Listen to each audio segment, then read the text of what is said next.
மாலை வெயில் மெதுவாக மங்க கிராமத்து வீட்டின் பின்தோட்டம் இலையுதிர் காலத்தின் பொன்னிற ஆடையை உடுத்திக் கொள்கிறது.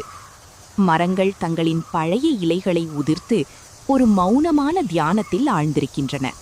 50 வயது மதிக்கத்தக்க ஒரு தந்தை தோட்டத்தில் தேங்கிப் போயிருக்கும் காய்ந்த பழுப்பு நிற இலைகளை ஒரு நீண்ட மரத்துடைப்பத்தால் மெதுவாக கூட்டிச் சேர்க்கிறார்.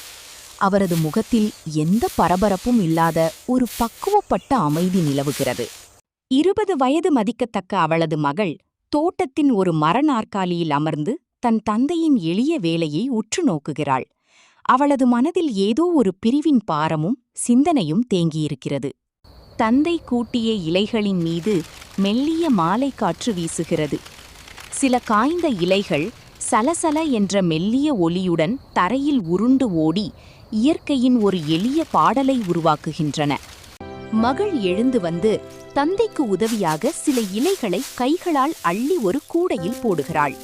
காய்ந்த இலைகளின் கரடுமுரடான தன்மை அவளது விரல்களில் ஒரு யதார்த்தமான உணர்வை தருகிறது.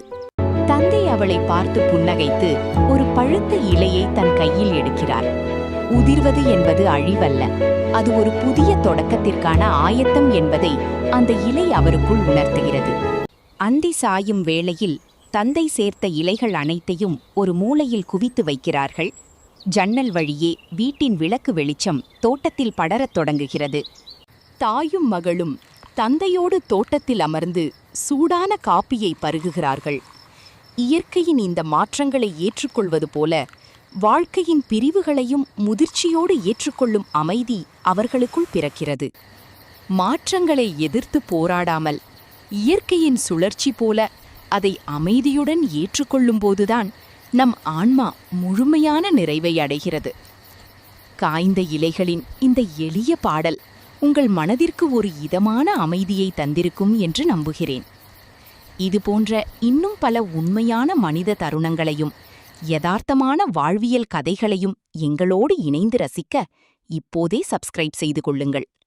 அடுத்த ஒரு உன்னதமான கதையில் மீண்டும் சந்திப்போம். நன்றி.